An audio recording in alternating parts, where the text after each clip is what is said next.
जब पेरेंट्स अपनी उम्मीदें पूरा करवाने के लिए बच्चे में डर पैदा करने लगते हैं। Tiger style parenting struct parenting का एक रूप है जिसमें बच्चे को सफलता प्राप्त करने के लिए कठोर डिसिप्लिन में रखा जाता है। हालांकि एक्सपर्ट का कहना है कि यह पेरेंटिंग न केवल माता पिता और बच्चों के बीच की बॉन्डिंग को कमजोर करती है बल्कि बच्चे को तनाव में भी डालती है।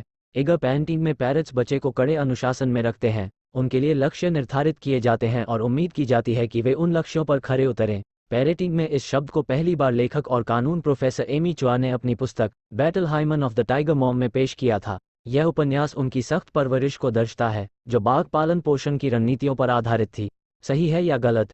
एक्सपर्ट का कहना है कि बच्चे की परवरिश का ये तरीका बच्चे को डिप्रेशन और तनाव की तरफ ले जा सकता है। Child specialist doctor Ashok Chaturvedi कहते हैं, टाइगर पेरेंटिंग में पेरेंट्स बच्चे से बहुत ज़्यादा उम्मीदें करते हैं जिससे बच्चा दबाव महसूस करने लगता है, उसमें असफल होने का डर पैदा हो जाता है। जब वह पेरेंट्स की उम्मीदों पर खरा नहीं उतर पाता तो शर्मिंदगी महसूस करता है और फिर धीरे धीरे उनसे दूरियां बनाना शुरू कर देता है। लगातार ऐसे माहौल में रहने से एक समय बाद बच्चा तनाव और डिप्रेशन में आ जाता है।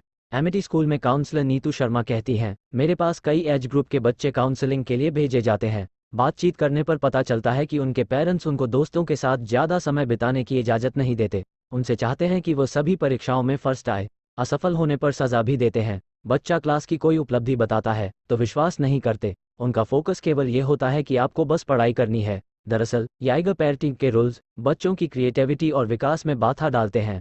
आप तो नहीं कहीं अपने बच्चे के टाइगर पेरेंट्स बच्चा रहता है हमेशा तनाव में। स्टडी टाइगर पेरेंटिंग के शिकार कुछ बच्चों पर की गई स्टडी में निकल कर आया कि ऐसे बच्चों में तनाव और कोर्टिसोल का लेवल बहुत हाई रहता है। किसी पार्ट में सूजन, इन्फेक्शन, इम्यून सिस्टम का कमजोर होना, मोटापा, chronic obstructive pulmonary disease, COPD, heart problem और कुछ मामलों में तो ऐसे बच्चों में कैंसर भी पाया गया है। बच्चे माता पिता की गाइडेंस पर जी रहे होते हैं तो वे सामाजिक नहीं होते और दूसरों के साथ घुलने मिलने में इनको दिक्कत आती है। काउंसलर नौतू कहती है, ऐसी पेरेंटिंग में कई बच्चे पेरेंट्स के व्यवहार से विद्रोही हो जाते हैं और नशीले पदार्थ लेने लगते हैं। माता पिता द्वारा सफल होने के लिए डाला जा रहा दबाव उनके बच्चों में चिंता के स्तर को बढ़ा सकता है, जिसके चलते कई बार बच्चा सुसाइड तक पहुंच जाता है। उनके पास अपनी पसंद के मुताबिक निर्णय लेने की क्षमता खत्म हो जाती है। इनको जीवन में क्या बनना है वो इनसे ज़्यादा इनके माता पिता को पता होता है। जरूरी है बैलेंस बनाकर चलना। इंडियन पिक्चर हैदराबाद में पिछले दिनों 2300 पेरेंट्स पर की गई एक स्टडी में टाइगर पेरेंट्स का मानना था कि बच्चे को भविष्य के लिए तैयार करने के लिए सख्त तरीके अपनाने चाहिए।